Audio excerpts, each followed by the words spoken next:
"You have 1 week to show me you're worth my time," she said, and I realized I'd been with someone who saw love as a performance review. The irony wasn't lost on me that I'd just spent 2 weeks proving my worth to pharmaceutical executives in Miami, only to come home and discover my girlfriend had prepared her own evaluation criteria. I pulled into our townhouse driveway at 12:47 a.m. after the red-eye from Miami, exhausted but genuinely excited to see Melissa after the longest work trip of my career. The pharmaceutical conference had been absolutely brutal, 14-hour days that started with 6 a.m. breakfast presentations, back-to-back client meetings, networking dinners that stretched past midnight, and enough coffee to power a small city. But I'd secured 3 major distribution contracts worth $8.2 million for our Pacific Northwest territory and received confirmation from my regional manager that I was being fast-tracked for regional director, a promotion that would mean a $45,000 salary increase and the respect I'd been working toward for 6 years. Despite the grueling schedule, I'd even managed to find time between meetings to venture into this charming independent bookstore near South Beach where I'd spent nearly an hour with the elderly owner tracking down a signed first edition of Migrations by the poet Sarah Chen, Melissa's absolute favorite writer whose work she quoted in handwritten notes she left around our house. The book had cost me $340, which was more than I'd normally spend on anything frivolous, but the genuine smile on the bookstore owner's weathered face when I explained it was for someone special made it worth every penny. I'd also made a detour to her preferred confectionery downtown, the boutique place that made those lavender honey truffles she always posted about on Instagram with captions about life's small luxuries, picking up a custom box that had cost another $85 but represented 2 weeks of missing her and wanting to make up for lost time. As I sat in the rental car for a moment, gathering my energy to carry everything inside and trying to shake off the jet lag that was making my head feel like cotton, I noticed all the lights were blazing in our house despite the late hour. Through the dining room window, I could see Melissa sitting perfectly straight at our oak table, her hands folded in front of her like she was conducting a board meeting, staring directly at the front door with an intensity that made my chest tighten. There were papers spread out in front of her in neat, organized rows that reminded me of the contract layouts I'd been reviewing all week, and her laptop was open with what looked like a detailed document or spreadsheet glowing on the screen. My stomach dropped like I'd missed a step on a staircase. I'd been with Melissa for 4 years, and I knew her body language better than I knew my own quarterly sales statistics. The rigid posture, the deliberate positioning at the head of the table, the way she wasn't fidgeting or checking her phone or showing any signs of normal human restlessness. This wasn't someone who dozed off waiting for their partner to come home from a business trip. This was someone who had been planning a conversation for days, maybe weeks, and had choreographed every detail of how it would unfold, from the lighting to the seating arrangement to the supporting documentation she'd apparently prepared. I grabbed my rolling suitcase and the carefully wrapped gifts, but my excitement about sharing the incredible news from Miami had completely evaporated, replaced by that familiar knot of anxiety that had been tightening in my chest more and more frequently over the past few months of our relationship. I barely made it through the front door before Melissa launched into what sounded like a presentation she'd been rehearsing for weeks.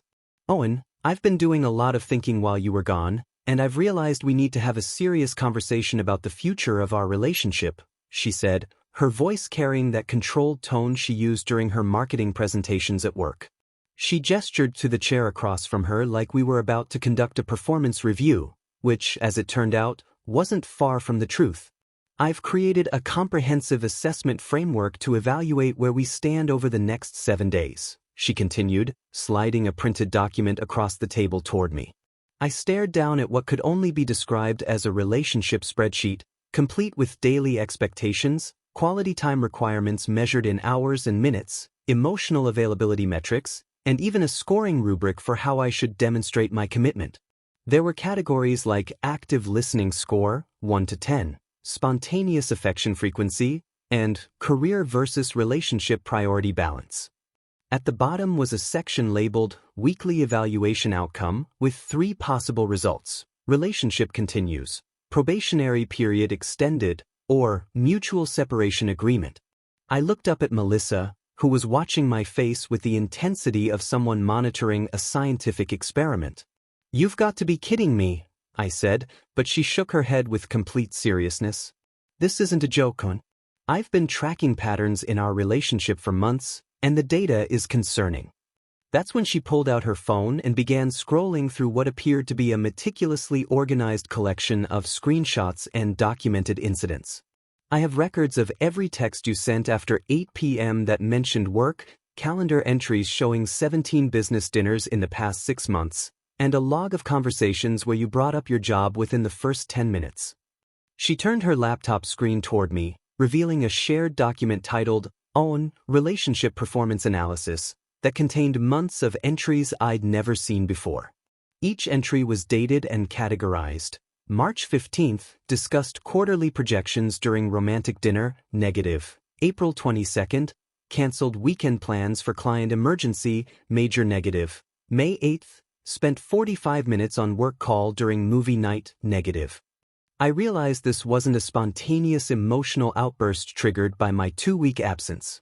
This was a methodically planned intervention, complete with backup evidence, predetermined metrics, and what appeared to be multiple scenarios she'd already considered. Melissa, I said slowly, trying to process what I was seeing, how long have you been documenting our relationship like this? She didn't even have the grace to look embarrassed. Since January. I started noticing patterns, and my therapist suggested I keep track of specific behaviors so we could address them constructively. The word, constructively, hung in the air between us like a challenge, and I found myself wondering when exactly our love had become a problem that needed to be solved with data collection and performance improvement plans. Rather than defending myself or promising to change, I found myself asking Melissa one simple question that seemed to catch her completely off guard. If you've been evaluating me for 6 months, why am I just hearing about this now? Her confident expression faltered for the first time since I'd walked through the door, and she opened her mouth twice before managing to speak. I wanted to give you a chance to improve on your own first, she said, but her voice had lost that rehearsed quality. My therapist said I should try indirect communication before moving to direct confrontation. I leaned back in my chair, suddenly feeling calmer than I had in months. So this is direct confrontation? It's an intervention, she corrected, straightening her shoulders. I'm giving you one final chance to show me that our relationship is actually a priority for you. The phrase, final chance, hit me like a physical blow, not because it hurt, but because it crystallized something I'd been trying to ignore for months. Melissa, I said quietly, if you need 7 days to decide whether I'm worth your time, then I need exactly 0 days to realize this relationship ended months ago. Her face went pale. What do you mean? I mean I won't participate in a system where my worth as a partner is quantified on a spreadsheet. I won't be graded on my affection or scored on my emotional availability like I'm a customer service representative. I stood up, leaving her evaluation framework on the table between us. You've been treating our relationship like a business problem that needs optimization, and frankly, I deserve better than that. She scrambled to her feet. Oh, and you're overreacting. This is just a tool to help us communicate better. No, this is you deciding unilaterally that I'm failing at something and creating a scoring system to prove it. A partner who loved me would have talked to me about feeling neglected. A partner who respected me wouldn't have spent 6 months documenting my failures in a secret spreadsheet. I picked up my suitcase and the gifts I'd brought her, setting the book and chocolates on the kitchen counter. You can keep these. Consider them a going-away present. Where are you going? The panic in her voice was real now, but it was too late. Somewhere I don't have to earn points to be valued. I pulled out my phone and sent a quick text to my boss requesting to work remotely from a hotel for the next week due to personal circumstances, then grabbed my laptop bag and headed for the spare bedroom to pack what I'd need. Owen, please, can we just talk about this like adults? Melissa called after me. Adults don't ambush their partners with performance evaluations, I replied without turning around. Adults don't secretly document their relationship like it's a research project. And adults definitely don't give ultimatums disguised as opportunities. I heard her following me down the hallway, but I'd already made my decision. For the first time in months, maybe years, I felt like I could breathe. I checked into the Waterfront Extended Stay Hotel downtown at 2:30 a.m., And for the first time in our 4-year relationship, I experienced something I'd almost forgotten existed: complete peace without the underlying tension of feeling constantly monitored and evaluated. The room overlooked Elliott Bay, and as I sat by the window watching the early morning ferry traffic, I realized I couldn't remember the last time I'd felt this relaxed in my own space. That's when I started discovering just how extensively Melissa had been tracking my life without my knowledge. While setting up my laptop for remote work, I noticed location sharing was enabled on my phone through an app we'd set up years ago for emergencies, but when I checked the history, I could see she'd been monitoring my every movement for months. Every client dinner, every after-work drink with colleagues, every stop I'd made during business trips was documented in a timeline she could access anytime. Even more disturbing was the discovery of an email forwarding rule she'd set up on my work account during a time when she'd helped me troubleshoot my laptop, supposedly for emergencies, but the forwarded emails showed she'd been reading my professional correspondence for over a year. I found evidence of a shared note document on my phone labeled Daily Check-ins that contained her numerical scores of my relationship performance dating back 8 months, with categories like morning affection level, 1 to 5. Work discussion percentage, and weekend availability score. Each day had a color-coded rating: green for satisfactory, yellow for concerning, red for unacceptable, and I counted 47 red days out of the past 90. The most shocking discovery came around 4 a.m. when someone knocked on my hotel room door. I expected it to be Melissa, but instead found Kendra, her best friend since college, standing in the hallway looking genuinely apologetic.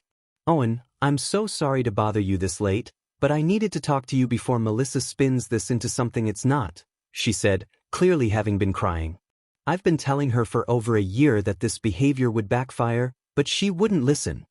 Kendra revealed that Melissa had been doing similar evaluations of their friendship group, creating spreadsheets tracking who called her first, who remembered important dates, who supported her career moves with sufficient enthusiasm. 3 of our mutual friends have basically stopped hanging out with her because they felt like they were being graded on their friendship performance, Kendra explained. Sarah stopped returning her calls after Melissa sent her a text breakdown of why their lunch conversations weren't emotionally supportive enough. Jennifer cut contact completely after Melissa created a shared calendar trying to schedule their friendship activities with mandatory weekly check-ins.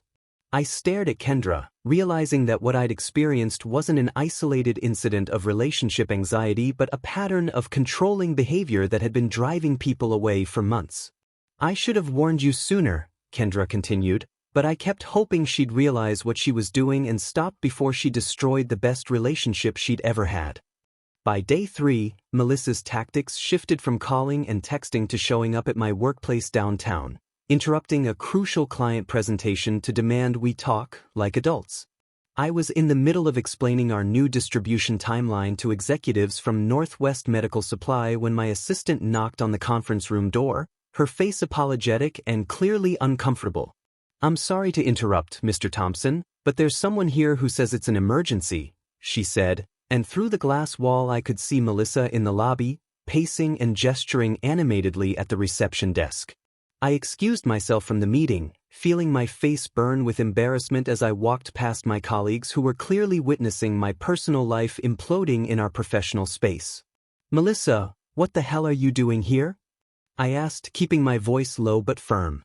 "We need to talk right now," she said loudly enough that several people in the lobby turned to stare. "You're being completely unreasonable, and I'm not going to let you throw away 4 years because you're having some kind of midlife crisis."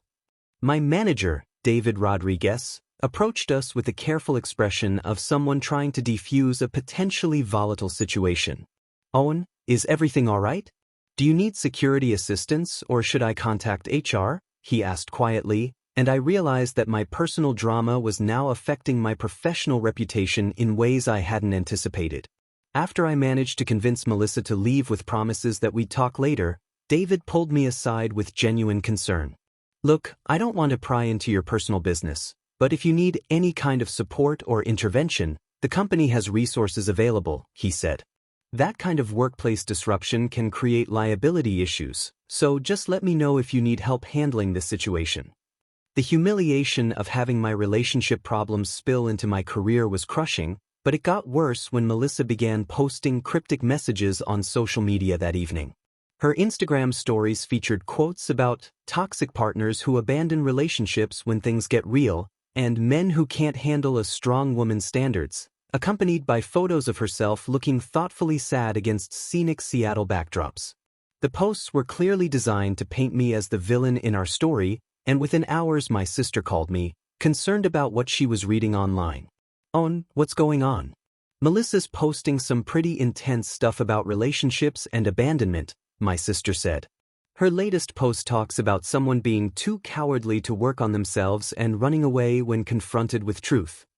That evening, while researching extended stay hotels for a longer rental period, I stumbled across something that explained everything. I found references to Dr. Amanda Sterling, a relationship coach who ran workshops called Strategic Love Auditing and promoted what she called relationship accountability frameworks. Her website featured testimonials from women who had successfully used her methods to optimize their partnerships and eliminate emotional waste in romantic investments. The program taught participants to create performance improvement plans for their partners, complete with documentation systems, evaluation criteria, and strategic ultimatum deployment. Melissa had been following this woman's program to the letter, treating our relationship like a business that needed restructuring rather than a partnership that needed nurturing. On day 4, I received an unexpected call from Melissa's mother, Margaret, but instead of the lecture I was bracing for, she surprised me with something I never saw coming.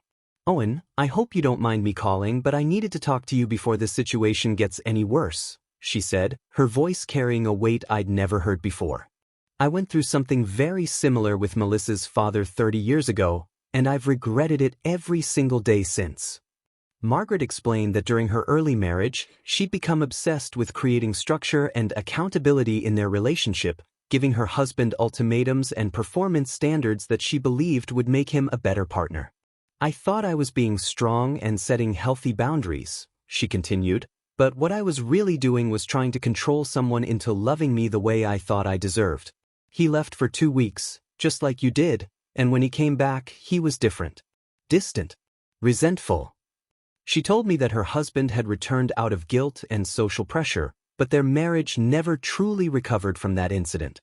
He became this hollow version of himself, always walking on eggshells, always checking to see if he was meeting my expectations. We stayed married for 18 more years, but we were never really partners again. Just 2 people managing a household and raising a child. The divorce, when it finally came during Melissa's sophomore year of college, had been quiet and inevitable. "I destroyed the man I loved by trying to remake him into someone I thought I needed," Margaret said, her voice breaking slightly. "Please don't come back to my daughter out of guilt or pressure. Oh, she needs to learn this lesson now, while she's young enough to change, rather than spend the next 30 years destroying every relationship she touches with these same patterns." The conversation shook me more than I expected, but what really hit home was when my own parents called later that evening. My mother, who had always praised Melissa and seemed genuinely fond of her, confessed that she and my father had noticed concerning behaviors but hadn't wanted to interfere in my relationship. "Remember last Christmas when Melissa criticized your gift choices in front of everyone?" my mother asked. "She said you'd clearly not been paying attention to her hints and that maybe next year she'd need to be more direct about her expectations. Your father and I were shocked, but we didn't know how to address it without causing problems." My father got on the phone and mentioned the time Melissa had corrected me during a family dinner about my career priorities, telling my relatives that I was still learning how to balance work and personal commitments, as if I were a child who needed guidance. "Son, we watched you shrink a little bit every time she did things like that," he said. "We kept hoping you'd stand up for yourself, but we also didn't want to overstep." Hearing these perspectives from both sides of our families made me realize that the problems in our relationship hadn't been invisible to others, and that my decision to leave wasn't the overreaction Melissa was portraying it as. On day 5, I met with Dr. Patricia Williams, the therapist I'd started seeing 6 months earlier at Melissa's insistence that I work on my communication issues, and she dropped a bombshell that completely reframed everything I thought I knew about my relationship. "Owen, Based on what you've described over our sessions, your relationship has exhibited several clear markers of emotional manipulation and psychological control, she said, pulling out a folder I'd never seen before. I've been documenting patterns in your stress responses, and I need to show you something that might be difficult to process. She spread out my intake forms from 6 months ago alongside notes from our recent sessions, creating a timeline that was honestly shocking to see laid out so clearly.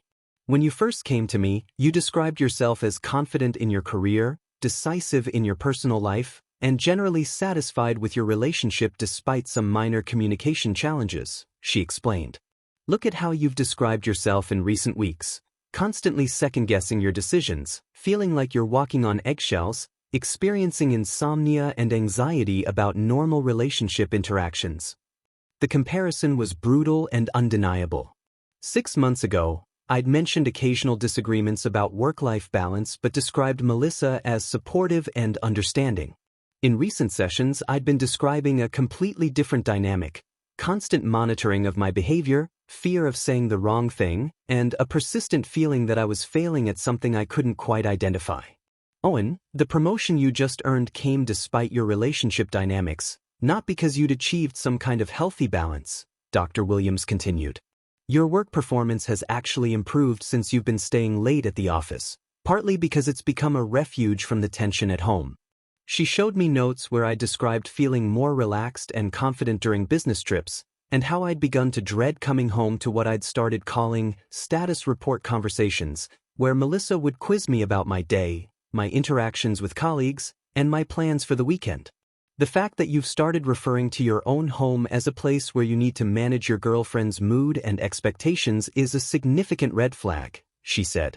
Healthy relationships should feel like a safe harbor, not a performance stage. The most devastating revelation came when she pulled out a stress assessment I'd completed during our second session. You scored in the moderate anxiety range 6 months ago, which you attributed to work pressures, she said. Last week, you scored in the severe range, and every stressor you identified was relationship-related. Looking at the data, I experienced a moment of painful clarity that felt like waking up from a dream I hadn't realized I was having. The constant fatigue, the second-guessing, the feeling that I was never quite good enough despite objective success in my career, these weren't personal failings or communication issues that needed therapy to resolve. They were normal responses to being in a psychologically controlling environment.